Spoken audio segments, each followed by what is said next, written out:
In this Baldur's Gate 3 guide, I'm going to explain everything you need to know about spellcasting in BG3. What are cantrips? How do spell slots work? What is concentration?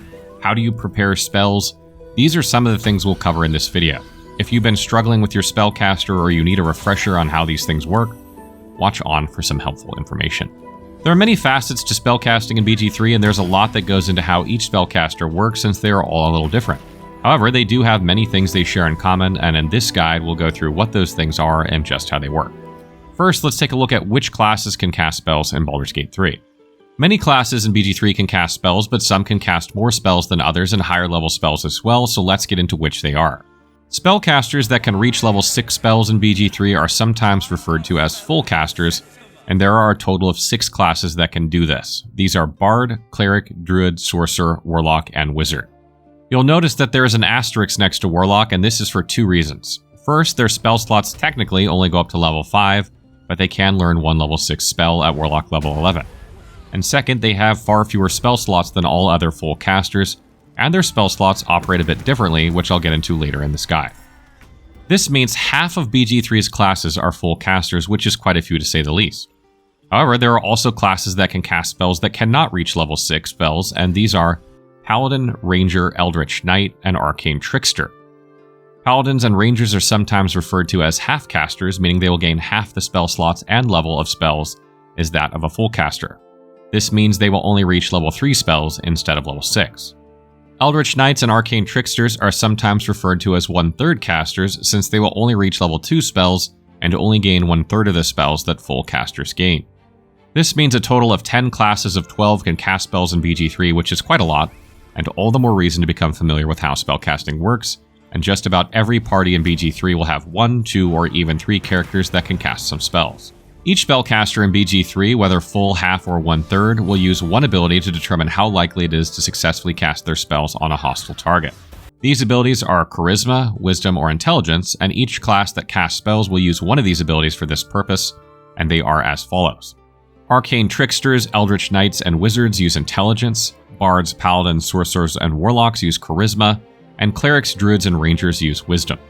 When casting a hostile spell, all spellcasters will use the modifier of their spellcasting ability and add that to either the attack roll of the spell or its spell difficulty class, whichever is applicable. So let's dive into that a bit. There are generally 2 different types of hostile spells in BG3 that target enemies specifically. The first are spells that target their armor class and operate similarly to weapon attack rolls. You can see if this is the case on the tooltip, since these spells will say attack roll on them, and there will not be an ability save listed on them. These spells are always damage-dealing spells, even though they may have additional effects. In this case, the spellcaster will add their spellcasting ability modifier to their attack roll with this spell, along with their proficiency bonus, which will be +2 at the beginning of the game, but will rise to +3 at level 5 and +4 at level 9. The higher their spellcasting ability modifier, the higher total they will have on their spell attack roll. If the spell attack roll meets or exceeds the armor class of the enemy, the spell will connect and make a damage roll based on the damage of the spell. You can see how much damage a spell can deal on its tooltip, and note that your spellcasting ability modifier is not added to your damage roll, only your attack roll. Spells that target the armor class of an enemy benefit from a high ground bonus if they are ranged spells and they are above the enemy. However, they have a high ground penalty if they target enemies above them, just like ranged weapon attacks. They also suffer disadvantage if an enemy is within melee range of them, just like ranged weapon attacks, but some spells like Inflict Wounds or Shocking Grasp target armor class and don't suffer this penalty, because they can only be cast in melee range. Additionally, spells that make attack rolls benefit from advantage, meaning if an enemy has any status effect that provides advantage to attackers, these types of spells will be more likely to connect. Being hidden is also a great way to gain advantage, particularly when beginning a combat encounter.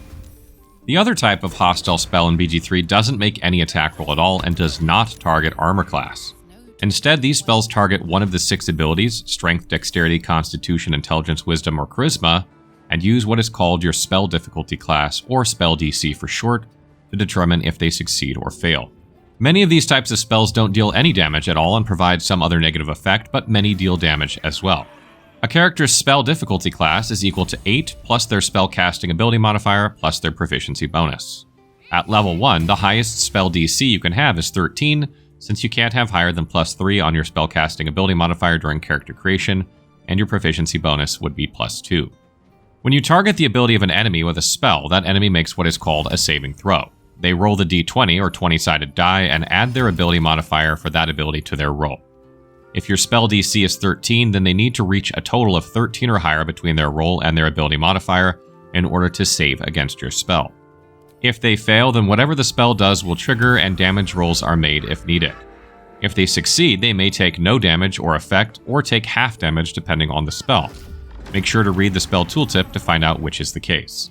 You can see the ability modifiers of enemies in BG3 by pressing T and mousing over each ability. Make sure that you target the lower abilities of characters with these types of spells, otherwise you'll have a very slim chance to succeed. For instance, don't target an ogre with a spell that targets strength, since they will get a huge bonus to their roll and will likely save against your spell. The ability improvement feat can be used to raise your spellcasting ability modifier further and is a good feat for every spellcaster. If you fling lots of spells, you'll definitely want to reach +5 in your spellcasting ability modifier eventually, which is the highest you can go with ability improvement in VG, though equipment can take you higher. Now that we've explained the two different types of hostile spells, let's get into a bit more detail about spell slots. What are spell slots? Spell slots are essentially a finite resource that spellcasters use to cast their spells with.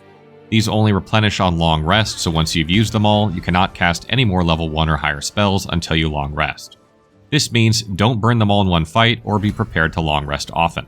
Spellcasters can only cast spells using a spell slot that's the same level or higher of the spell they are trying to cast. You cannot cast level 2 spells with level 1 spell slots, for instance, but you can cast level 2 spells with level 3 spell slots. Why would you cast a level 2 spell with a level 3 spell slot though?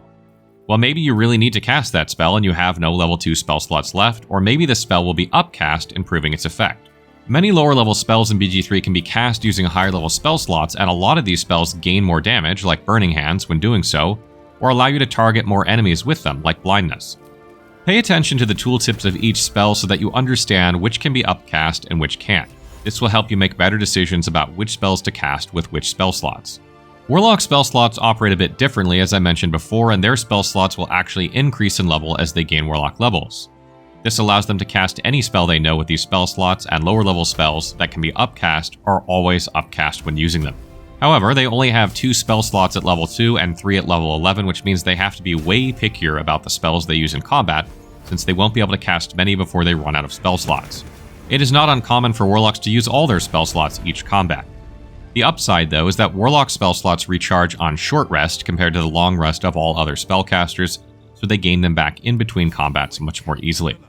Not all spells in BG3 consume spell slots, though, and that is usually because they are either a cantrip or a ritual spell. However, sometimes certain races, classes, or equipment will let you cast a spell once per day without using a spell slot. But what are cantrips and ritual spells? Cantrips are essentially level 0 spells that can be cast an infinite number of times outside of combat and once per turn inside of combat that consume no spell slots. These are generally less powerful spells like Firebolt that sort of operate as a basic attack for spellcasters. However, some can also provide other effects like Guidance, which adds 1 to 4 to your dialogue or skill checks, which makes you much more likely to succeed in these. Ritual spells are spells that can be used outside of combat without consuming a spell slot, but will consume a spell slot if used in combat. These are very specific spells, and there are not many of them in the game, but you can recognize them by the ritual icon and the word ritual next to the action. You can select many of these with the ritual caster feat. Sometimes players can't use their spells in combat and they wonder why. Either they are grayed out or they cannot find them on the action bar, but either way they cannot seem to use them in combat. Well, there are reasons for that. First, do you have enough spell slots of the right level or higher remaining? If not, these spells will appear grayed out on your bar and you won't be able to cast them until you long rest, or short rest if you're a warlock. Second, have you expanded your action bar so that you can see all of your spells? Many players don't even know they can do this, and it hides a lot of spells and other actions from the player when they don't. Make sure you do this and set up your action bar properly. Lastly, did you prepare the spell you are trying to cast beforehand? Many spellcasters in BG3 know a lot of spells but cannot cast them unless they are prepared. The following classes must prepare their spells before they can cast them: Cleric, Druid, Paladin, and Wizard. The advantage of these classes is that they know far more spells than classes that don't need to prepare them, but they must prepare them in order to cast them. This means if you walk into combat and want to cast Fireball with your Wizard but forgot to prepare it beforehand, you won't be able to. To prepare spells, hit the K key outside of combat and click on any already prepared spell to remove it from your prepared spells, and click on any non-prepared spell to add it. You'll be able to prepare one spell for each level of the classes I just mentioned taken, plus your spellcasting ability modifier. So if you were level 4 and had 16 charisma on your paladin, you would be able to prepare 7 spells. If you were level 10 and had an intelligence modifier of +4 on your wizard, you can prepare 14 spells. Many spells in BG3 require concentration in order to maintain the effect of the spell. For instance, if you cast Cloud of Daggers, you will concentrate on that spell and it will remain as an AoE on the battlefield as long as you maintain your concentration on it. You can only concentrate on one spell at a time in BG3, so if the next spell you cast also requires concentration, you will end your concentration on Cloud of Daggers, effectively dismissing it from the field, and begin concentrating on the new spell. But this doesn't only happen in combat. For instance, if you use Enhance Ability on someone for a dialogue check, you will concentrate on that spell. However, if another dialogue comes up and you cast Guidance to improve their chances, you will end your concentration on Enhance Ability and begin concentrating on Guidance instead, ending the effects of Enhance Ability because both require concentration. Try to plan accordingly and don't waste spells by overriding them with others before you mean to. Concentration can end another way, however, and that is by taking damage. When a character takes damage while concentrating on a spell in combat, such as on Bless or Cloud of Daggers, they must make a concentration saving throw using their Constitution modifier. If they fail, the spell ends. If they pass, the spell continues. This repeats for each source of damage the character takes. This makes proficiency in Constitution saving throws phenomenal for spellcasters, since this further adds your proficiency bonus to these rolls.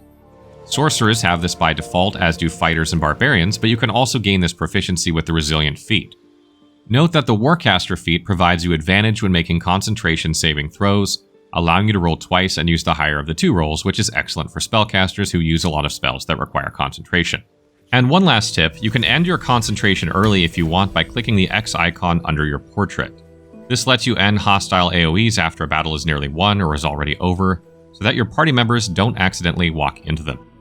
So that wraps up our video on spellcasting and how spells work in Baldur's Gate 3, and if you're interested to find out how spellcasting works with multiclassing, I suggest you check out our multiclassing video. And as always, if you have tips that I didn't mention in this video, please leave them in the comments below for other players so they can learn, and if you have questions, I will try and answer them.